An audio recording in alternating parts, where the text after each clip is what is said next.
Let's review the 2015 Jeep Patriot, a positively adequate vehicle.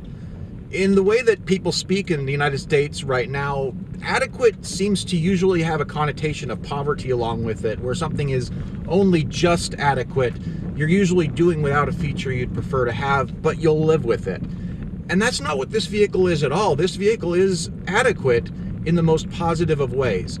It doesn't have the most powerful engine. It doesn't get the best fuel efficiency. It's not the best off-road. Really, there's no particular thing this vehicle does best, but it does a lot of things really well.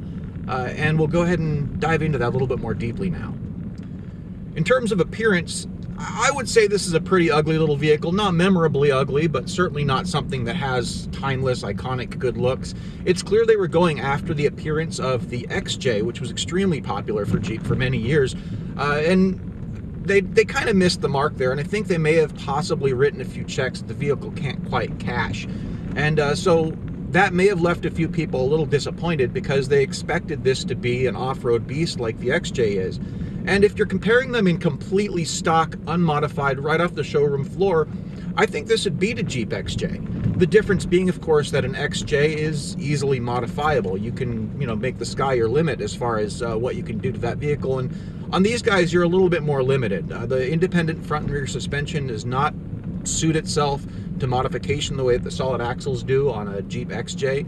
This doesn't have a low-range transfer case, and you're just not going to be able to put giant mud tires on them and turn them with any effectiveness. So this isn't... Underneath the skin, the Jeep Patriot is based on the same platform as the Mitsubishi Outlander, and itself is derived from the Mitsubishi Galant. One advantage you'll find over the Outlander in the Jeep Patriot, however, is that you can get factory tow hooks and factory steel skid plates to protect the important parts of the vehicle from damage when you travel off-road. Now, as far as off-road credibility, these vehicles have surprisingly good traction control. They have a system called BLD, or brake lock differential, which attempts to simulate what a locking differential would do using the brakes on the vehicle. If you've ever driven agricultural equipment, you know that that's how cutting brakes operate, and this is like an electronic version of cutting brakes. It's very effective. It shouldn't be considered as good as a locker, of course, but it does do a surprisingly good job making this vehicle mobile in the worst of conditions. So what we've got ahead is a steep, icy driveway. I know that the camera tends to flatten everything out, so you'll just have to trust that this is an extremely steep hill, and it's of course covered in ice. At first, I'm just going to gently press on the gas pedal and do what a cautious driver would do under normal circumstances, and we'll see what it does. I'll go ahead and move the camera back a little bit so you can see my gauge cluster and see if the traction control illuminates. And let's go ahead and just give it a little try.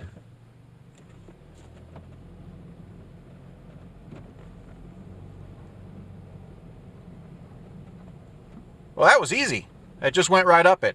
So let's go ahead and back down, and I'll give it a little bit more accelerator, and we'll see what happens when there's a lot more gas than traction. Slowly try to back down here, sliding a little bit.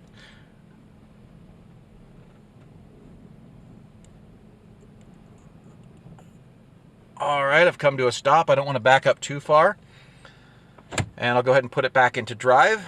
And what I'll do is I'll just give it a lot of gas, and we'll let the traction control system try and sort itself out. Wow. So it just hooked right up. This thing, it always has surprised me in the snow just how much traction it's able to find. It's not a fast vehicle, but it certainly does grab traction when it needs to. Now the next part of this, of course, is slowing down and stopping. So let's get back out on the main road there. It is covered in quite a lot of ice. We're in the middle of nowhere currently. As you can see here on my aftermarket navigation, we're really in the boondocks, so I'm not worried about oncoming traffic. I'll just go ahead and apply the brakes as hard as I can in a place that I believe feels pretty safe to do so, and we can watch the ABS try and do the best it can with that.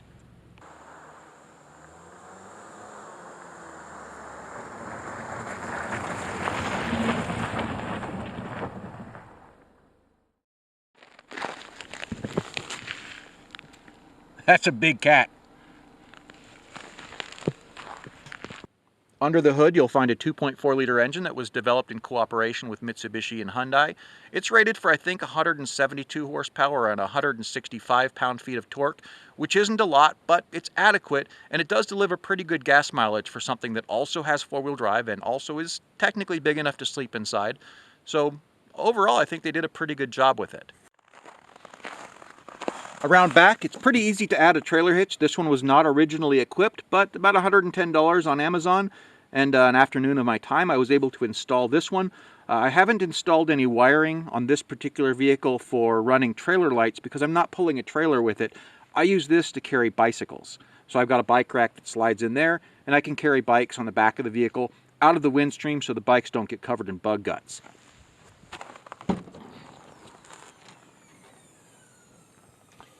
In back, there's a fairly large amount of space, and if you fold those seats forward, they're a 60-40, so you've got a narrow one and a wide one. If you fold those forward, there's enough room that I can sleep inside. Believe it or not, I'm 6'1", and I can actually sleep inside this vehicle. That's not too bad. It's not tremendously comfortable, but I'm not folded over like a banana either. I just have to lean the seat all the way forward and stuff something into the footwell for the rear seat, and I've got a full-length area to sleep. My wife and I sleep inside there once in a while, and it's not too bad for that. It makes an okay tent. Inside the vehicle, instrumentation is simple. You've got a tachometer, a speedometer, an engine temperature gauge, a fuel gauge, as well as, of course, lights that will turn on to inform you of the status of the vehicle. You can also use the steering wheel controls to skip through whether it's displaying your odometer, your trip odometer, or the exterior temperature. Now in the center stack here, this is something that a lot of people refer to as low tech, but I actually think it's the pinnacle of user interface. It's got 3-knob climate control. How hard does it blow? How hot does it blow? Where does it blow? Really, that's all you need. I think that this works a lot better than digging around inside of a menu. Something else you'll notice as a result of having a simple climate control system is this is an aftermarket radio. If I had purchased the original vehicle in 2015 with the factory navigation system, the premium, upgraded sound system, by today's standards, it would be out of date and kind of inadequate. But because they gave us a basic rectangular, what's called a DIN-sized opening, I was able to spend a couple $100s on a newer system that has Android Auto and Apple CarPlay. So I was able to upgrade that without affecting any other part of the car because it's a self-contained entertainment and navigation unit. Now I also use this Garmin up here as my navigation because it has offline maps and a dash cam on the front of it. It's a little inelegant and it's going away, but don't worry about that for the purpose of this review. The balance of the switchgear is pretty standard stuff. I think you won't find any real surprises here. One unique thing you'll find with this vehicle, at least fairly unique in the field of CUVs, is it was available with a 5-speed manual transmission. Now this is not the 5-speed manual. You could purchase one with a true 3-pedal clutch 5-speed manual transmission through 2016. There were a couple of different transmissions offered throughout the years. This one here is a 2015, and it was available with this 6-speed Hyundai manufactured automatic transmission. That's a conventional automatic that uses 6 distinct gears, not a CVT. So I apologize if that gets a little confusing. Throughout the run of these, there were 4 distinct transmissions available. There was the standard CVT that was on your regular 4-wheel drive or 2-wheel drive from 2007 through 2013. Throughout the entire run, if you got the trail-rated or the off-road version, there was a different CVT with a lower initial gear ratio. From 2014 through 2017, 4-wheel drive vehicles that did not have Freedom Drive had a 6-speed conventional automatic. And throughout the run, up through 2016, both 2-wheel and 4-wheel drive versions were available with a 5-speed conventional manual transmission. So let's go over the 4-wheel drive system. This is an automatic 4-wheel drive system. It's not all-wheel drive. There are some distinctions between those two things, but you can look those up on your own if you'd like to. This one is automatic 4-wheel drive, which means that predominantly it's a front-wheel drive vehicle until it detects some slip, in which case it sends power automatically back to the back wheels. Now it does have a little bit of software that makes it feel a bit more like an all-wheel drive vehicle. I think they do a pretty good job of that. It's responsive and it handles well. One unique feature that these Jeeps have that most CUVs do not have is the ability to manually select a lock for the rear wheels. It's not like a differential locker, that's a different concept entirely. This locks the front wheels to the rear wheels. You select that by pulling up on this little lever down here. And that places a little indicator right in the middle of your gauge cluster there that tells you that you're in four-wheel drive. It just locks the front to the back. It's an electronically activated clutch that's in the rear differential unit. So the front axle is always connected to the transmission, and power is always available from the transmission at 100% to the front axle. And it's always spinning the drive shaft that runs back to the rear axle. Inside the rear axle is a little electronically controlled clutch that pulses on and off when it thinks that it needs power, and that connects the rear axle to the drive shaft, which, like I said, is always engaged to the transmission. So that's how it brings in automatic four-wheel drive, or when you select manual locking, how it's able to lock the four-wheel drive in.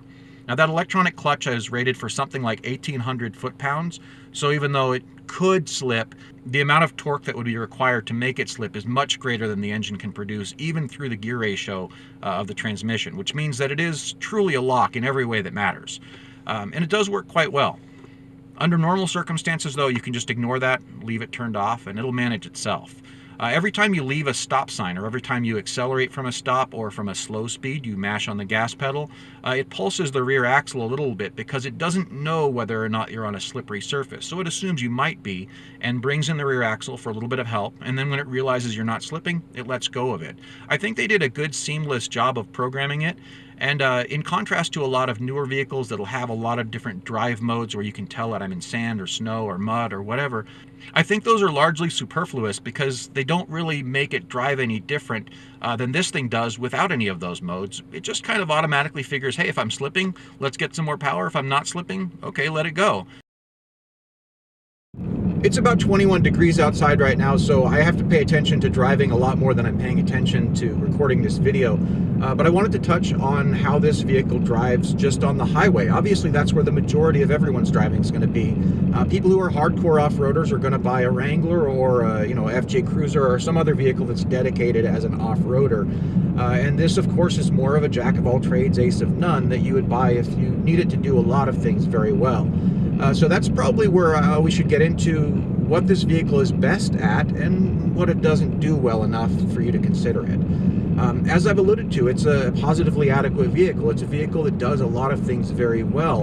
And the reason that I own it is I wanted something that was going to fit into that kind of niche of I can travel cross-country and not go broke buying gas. It has enough parts available that if I need to repair it, it's not some unicorn where you just simply can't buy parts for it anymore. I wanted something new enough that it didn't have 1,000,000 miles on it. I wanted something that was going to be, overall pretty affordable, but I wasn't going to love it so much that if it got into a wreck, I'd be heartbroken. I wanted something that I could sleep inside of, and you can sleep inside this thing. I wanted something that I could carry my bicycles with, and you can pull bicycles with this. I wanted something that was going to be a little bit better than average off-road because I do like getting to the end of those odd little trails, and the availability of real steel skid plates for this vehicle, the availability of real tow-rated, recovery-rated tow hooks for this vehicle, and the better than average four-wheel drive system. That's what really sold it for me. It was that I could have a vehicle that gets me a little bit further along the road than like a RAV4. It gets me a little bit further out into the wilderness and those other CUVs, but it's also a lot cheaper to operate than a full off-roader, and I don't need that full. I'm not doing the Rubicon in this vehicle. I never planned on doing the Rubicon in this vehicle. I plan on getting out in the middle of nowhere in the middle of winter, and it does that.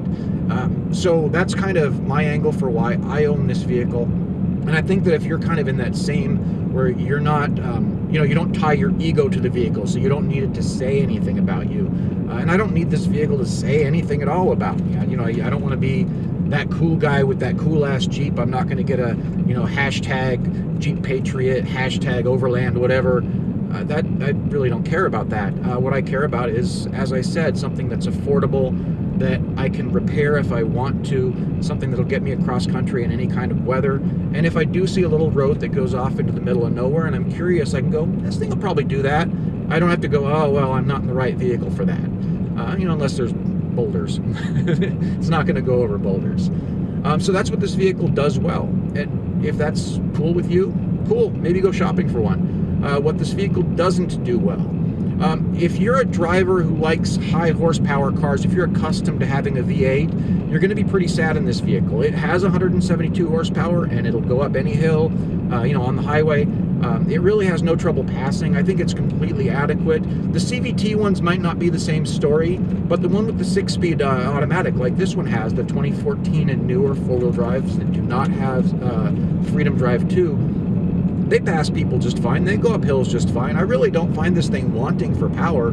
It accelerates from stoplights just fine. But if you're a performance driver, if your daily driver's got a V8 and you want this thing to also kind of get you there, it's not a V8. You want something with a turbo or with a V6 or something at least to get you that acceleration feel, or just get used to the fact that it's a four-banger and it sips gas.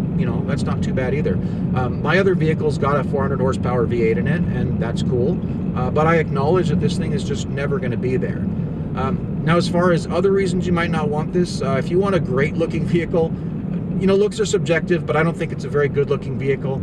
If you want a vehicle that you think is going to be like an investment, these are not going to ever appreciate in value. They're just not that kind of vehicle. They're not, they're not a Mustang. They're not a Bronco. They're not the kind of vehicle that people later go, oh, those are great.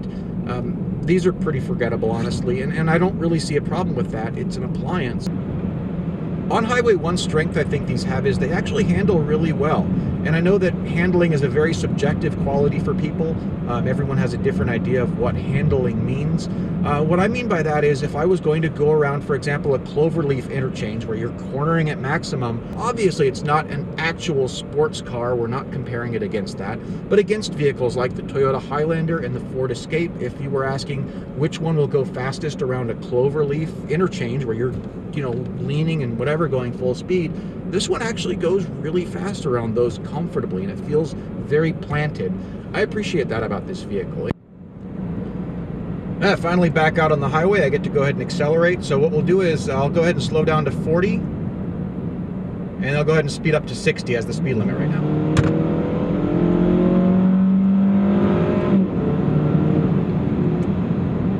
So that was, I just floored the accelerator, went from 40 up to 60 real quick, which the speed limit is right now. And it wasn't too bad. It gets out of its own way. It kicks down a couple of gears responsively and gets you up to speed. So how do you wrap up a review on a perfectly adequate vehicle? Let's do 3 strengths and 3 weaknesses. I actually haven't come up with anything in advance, so we'll see together what I figure out on this. I think for the first strength I want to talk about is, for its segment, for little inexpensive tin can CUVs, they did a really good job on the off-road ability of this. And what I mean by that is you've got recovery-rated tow hooks that can be fitted to any trim level of it. You've got actual steel skid plates that can be fitted to any trim level of it, not just to the off-road one and then you just simply can't put them on the other ones.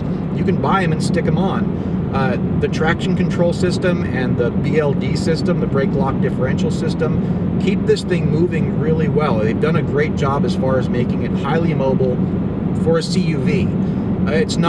You're not going to take this on the Rubicon Trail. I don't think that it would be a circus show to try and put one of these on the Rubicon Trail. But for getting to the end of your little hiking trails, for getting through deep snow, compared to other vehicles that you might shop against this vehicle, I think they hit a home run on what this thing can do off-road, properly equipped. Other things I think they did really well, so that's one. Second strength, I think, is the powertrain. The 2.4 liter engine, the 6F24, the 6-speed conventional automatic, I think they did a really good job matching those to each other. It works seamlessly. It's actually better than average.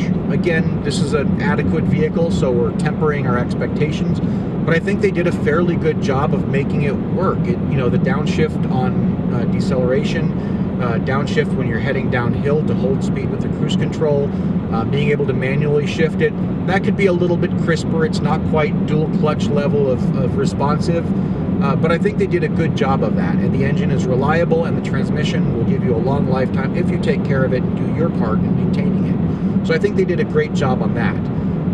Third strength I think on this vehicle they did really well is the handling. Going around corners, it feels really confident and planted. Again, compared to other vehicles in its segment, compared with the Highlander. compared with the Escape. Those are two vehicles that I mentioned a couple of times because I have firsthand experience with them. Compared to my, Ram pickup truck, this thing is a vehicle that handles very well. Compared to body-on-frame conventional SUVs, it goes around corners with a lot of confidence. So I think they did a great job on that.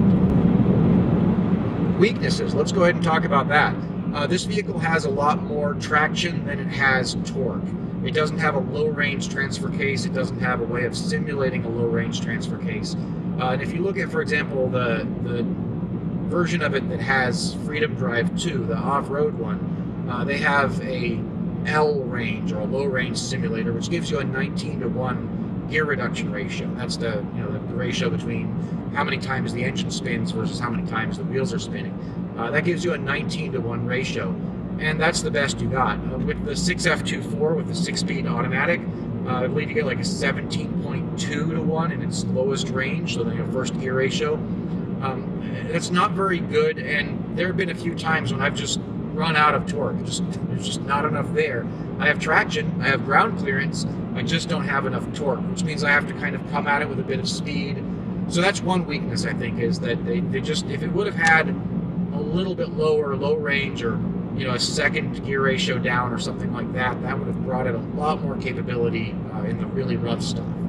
Additionally, I think it's not a very good looking vehicle. So that's the second weakness. It's just, they could have made it look better. I think the Compass version of it, because this was sold as both the Patriot and the Compass, and they're substantially very similar vehicles. I think the Compass is a better looking vehicle. And I also think that these got better looking in their later years, like 2011. I think they made a style change to them. And I think the later ones look a little bit better. But they're still, I don't think they're a good looking car. Lastly, I think that the interior materials quality is kind of not that good. Really, it's the cloth seats just kind of suck. I don't think they did a great job on that. And this one, despite being in overall pretty good condition, it has some cracks already, like the little side bolsters next to the driver's seat, the little plastic cover there, that's cracked on like tons of vehicles. For years, that's been a problem. Not just on Jeeps, on tons of vehicles, that's been something that breaks. And so it's not like it's a new problem that just got discovered on this vehicle, but that's cracked. The extreme back interior panel is cracked, and I expect probably as time goes by, other plastic parts will crack on this. So I think they could have done a better job on the interior build quality. So that's a review on the 2015 Jeep Patriot. I hope this has been helpful for you. If you have any comments or questions, please feel free to leave them down below.